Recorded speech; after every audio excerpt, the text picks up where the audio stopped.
혹시 부모님이나 주변의 어르신이 나는 돈 쓰는 게 별로 없어라고 말하시지만 통장을 열어보면 생각보다 잔액이 빠르게 줄어들어 파산 직전까지 간 걸 보신 적이 있으신가요? 더 놀라운 건 이 돈이 사라진 이유가 큰 병원비나 집 수리비처럼 명확한 지출이 아니라는 점입니다. 제가 40년간 수많은 노후 재정 상담과 환자 진료를 해오며 깨달은 사실이 있습니다. 바로 70대 이후에는 눈에 잘 안 보이는 돈 습관이 노후 자금을 가장 빨리 갉아먹는다는 것입니다. 이건 단순히 아껴 쓰세요라는 이야기와는 다릅니다. 평생 열심히 일하고 모은 돈이 은퇴 후 5년, 10년도 채 안 돼서 바닥나는 분들의 공통점이 있었습니다. 그건 바로 본인도 모르게 매일매일 반복하는 작은 소비와 잘못된 돈 관리 습관이 쌓여서 눈덩이처럼 불어난 지출을 만들어내고 있었다는 점입니다. 실제로 제 상담 사례 중 한 분은 67세에 은퇴해 4억 원의 노후 자금을 가지고 계셨습니다. 나는 씀씀이가 적어서 평생 걱정 없다라고 하셨죠. 그런데 6년 만에 남은 돈은 8천만 원, 그마저도 집 보수비와 병원비를 감안하면 1년 반을 버티기 어려운 수준이었습니다. 이분이 어디에 돈을 쓰셨을까요? 여행? 명품? 아니었습니다. 매일 가는 카페, 편의점에서 습관처럼 사는 간식, 자녀와 손주에게 주는 소소한 용돈, 필요 없는 구독 서비스, 그리고 가격을 따지지 않고 사는 편리함의 비용이었습니다. 큰 지출은 아니었지만 매일매일의 작은 구멍이 모여서 결국 노후 자금의 댐을 무너뜨린 것이죠. 더 무서운 건 이런 습관이 본인에게는 전혀 낭비처럼 느껴지지 않는다는 겁니다.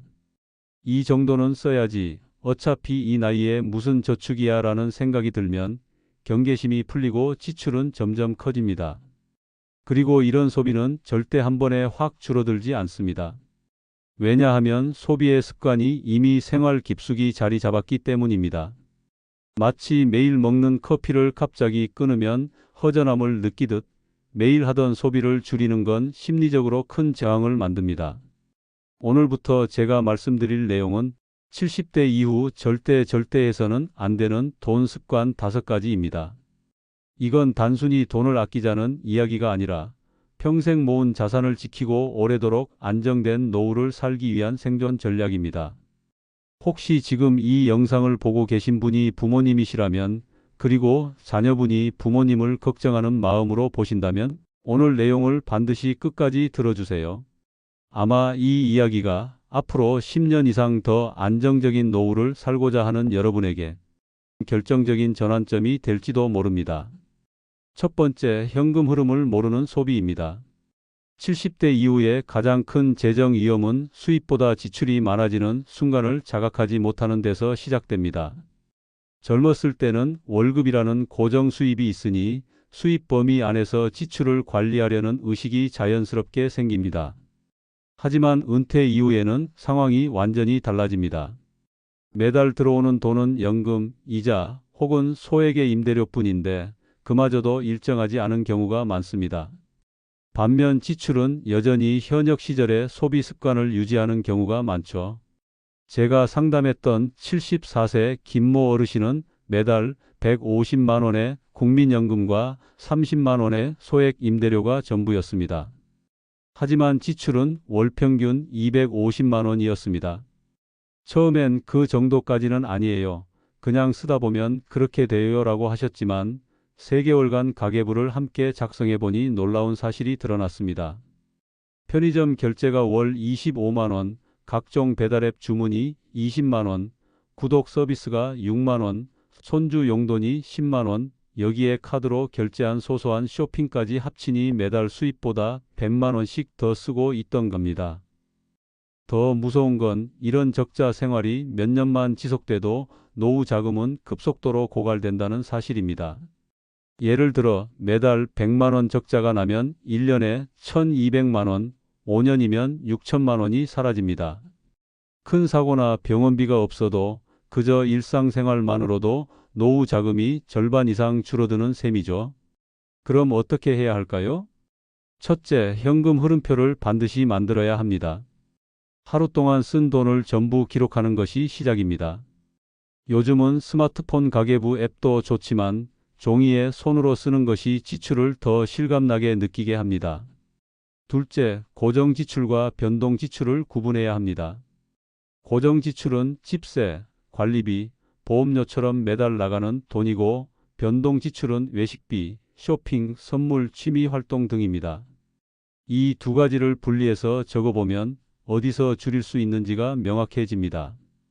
셋째, 매달 적자 흑자를 확인하는 습관을 들이세요. 단순히 잔액을 보는 게 아니라 수입과 지출의 차이를 매달 체크해야 합니다. 김모 어르신은 이 방법을 6개월 동안 실천하셨습니다. 결과는 놀라웠습니다. 매달 100만 원이던 적자가 30만 원으로 줄었고 1년 만에 예금 잔액이 줄지 않고 유지되는 수준까지 회복됐습니다. 돈이 줄지 않는다는 사실만으로도 마음이 훨씬 편해졌다는 말씀이 인상 깊었습니다. 김모 어르신의 경우 현금 흐름을 정확히 파악하는 것만으로도 재정 상황이 눈에 띄게 달라졌습니다. 처음엔 가계부 같은 건 해본 적이 없어서 귀찮다 하셨지만 지금 3개월만 써보고 판단하자는 제안을 받아들였습니다. 그렇게 하루하루 모든 지출을 작은 금액까지 기록하기 시작했습니다. 첫 달은 쓸데없는 돈이 이렇게 많았나 놀라움의 연속이었고 둘째 달부터는 불필요한 지출을 의식적으로 줄이게 됐습니다. 결국 6개월 만에 매달 100만 원이던 적자가 30만 원 수준으로 줄었습니다. 이 과정에서 가장 효과적이었던 건 매달 말에 적자 흑자를 확인하는 습관이었습니다. 돈이 줄지 않는다는 사실이 이렇게 마음을 편하게 하는지 몰랐다는 말씀은 많은 분들이 공감하실 겁니다. 이처럼 은퇴 후 재정의 첫 걸음은 버는 돈보다 나가는 돈을 제대로 아는 것에서 시작됩니다. 두 번째, 무심코 나가는 가족과 지인에 대한 지원금입니다. 노후 자금을 가장 빨리 줄이는 또 다른 통로는 바로 좋은 마음에서 시작되는 지출입니다. 자녀와 손주에게 주는 용돈, 경조사비, 부탁받아 빌려주는 돈, 이번 한 번만 하는 지원금이 여기에 해당합니다. 문제는 이 지출이 단발성이 아니라는 점입니다. 처음에는 몇만 원이지만 자주 반복되면 연간 수백만 원이 빠져나갑니다. 특히 70대 이후에는 소득이 일정치 않기 때문에 고정 수입이 없는 상태에서 이런 지원금은 곧바로 자산을 줄입니다. 실제로 75세 박모 어르신은 손주 학원비를 몇 달만 보태주기로 했지만 어느새 2년째 계속 지원하게 됐습니다. 손주가 좋아하는 모습을 보니 끊기 어렵더라고요 라는 말씀이 인상 깊었지만 결과적으로 2년간 총 960만 원이 지출됐습니다. 그 사이 본인 건강이 나빠져 병원비가 필요했지만 이미 현금 여유분이 줄어 어려움을 겪었습니다. 여기서 중요한 건 가족 지인을 돕지 말라는 게 아니라 재정 한도를 정하고 지속 가능하게 돕는 방법을 찾는 것입니다. 박모 어르신의 경우 매달 나가는 손주 학원비를 한 번에 끊는 것은 불가능했습니다. 그래서 지원 기간과 금액을 미리 정하는 방식을 제안드렸습니다. 예를 들어 이번 학기까지만 매달 10만 원처럼 기간과 금액을 명확히 하는 겁니다. 그렇게 하면 받는 사람도 준비할 시간을 가질 수 있고 주는 사람도 재정 부담을 예측할 수 있습니다. 또한 거절 대신 대체 제안을 하는 대화법이 효과적입니다. 이번에는 현금 대신 내가 직접 필요한 물건을 사줄게. 금액은 줄이지만 건강보험료를 대신 내줄게. 이렇게 방향을 바꾸면 관계는 유지하면서 지출을 조정할 수 있습니다. 이 방법을 적용한 박모 어르신은 매달 50만 원이던 가족 지원금을 15만 원으로 줄였고 그 차액을 적금과 의료비 준비금으로 돌렸습니다. 이제는 부탁이 와도 흔들리지 않는다는 그분의 말은 건강한 재정 습관이 주는 심리적 안정감을 잘 보여줍니다. 세 번째, 불필요한 고정비와 구독 서비스입니다. 고정비는 매달 나가는 돈이지만 한번 설정하면 잘 들여다보지 않게 됩니다. 특히 요즘은 자동이체로 빠져나가니 내가 무엇에 얼마를 쓰고 있는지조차 모르는 경우가 많습니다. 문제는 나이가 들수록 혹시 필요할까? 하는 심리 때문에 서비스나 보험을 계속 유지한다는 점입니다. 정작 1년에 한 번도 안 쓰는 헬스장 회원권, 더 이상 안 보는 TV 채널 유료 구독, 실효성 없는 각종 멤버십이 그대로 빠져나갑니다. 78세 이모 어르신은 매달 보험료만 38만 원을 내고 있었습니다. 하지만 보장 내용 중 절반 이상이 이미 다른 보험과 중복되거나 노후에는 혜택이 거의 없는 상품이었습니다. 여기에 음악 영상 스트리밍 서비스, 사용하지 않는 잡지 구독까지 합치니 매달 52만 원의 고정비가 그냥 새고 있었죠. 고정비를 줄이는 첫 단계는 리스트업, 즉 내역을 뽑아서 쉽게 볼 수 있도록 정리하는 것입니다. 자동이체 내역, 카드 명세서, 통장 거래 내역을 3개월치만 정기적으로 뽑아보면 내가 잊고 있던 지출이 그대로 드러납니다. 둘째, 각 항목을 필수와 선택으로 구분합니다. 예를 들어 전기수도 관리비처럼 반드시 내야 하는 비용은 필수, 헬스장 회원권 잡지 구독 여러 개의 스트리밍 서비스는 선택 항목입니다. 셋째, 선택 항목은 사용 빈도와 가치로 평가합니다. 한 달에 한 번도 안 쓰거나 다른 방법으로 대체 가능한 서비스는 과감히 해지합니다. 특히 보험의 경우 보장 내용이 중복되거나 실효성이 떨어지면 조정이 필요합니다. 노후에는 실손보험과 치매장 기여양 대비 보험만 유지해도 충분한 경우가 많습니다.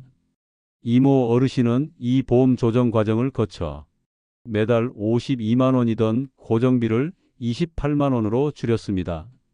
그렇게 절약된 돈을 의료비 통장에 입금하자 마음이 한결 든든하다는 말씀을 하셨습니다. 네 번째, 편리함에 지불하는 과도한 비용입니다. 나이가 들수록 체력과 이동 거리가 부담스러워지면서 편리함을 선택하는 경우가 많습니다. 그 자체는 잘못이 아니지만 문제는 그 편리함이 상당한 프리미엄 비용을 포함하고 있다는 점입니다. 예를 들어 배달앱으로 주문할 때 음식값보다 배달비가 더 비쌀 때가 있습니다. 편의점에서 사는 생필품은 대형마트보다 20에서 40% 비싼 경우가 흔합니다. 택시를 자주 타는 습관도 마찬가지입니다. 버스나 지하철로 1250원이면 가는 거리를 편의함을 위해 1만 원 이상 지출하는 것이죠. 실제로 70대 최모 어르신은 나는 사치 안 한다고 하셨지만 배달앱, 편의점, 택시로 한 달에 32만 원을 쓰고 있었습니다. 1년이면 384만 원, 5년이면 1920만 원입니다. 편리함이 쌓이면 그만큼 노후 자금의 수명이 단축되는 셈입니다. 편리함을 포기하지 않으면서도 지출을 줄이는 방법은 생각보다 간단합니다. 첫째, 계획 구매입니다. 마트나 시장에 갈 때 목록을 미리 적고 필요한 물품을 한 번에 사면 편의점과 배달앱 사용 빈도가 크게 줄어듭니다. 특히 생필품 식료품은 대형마트나 전통시장에서 묶음 또는 대량 구매하면 평균 20에서 30% 절약됩니다.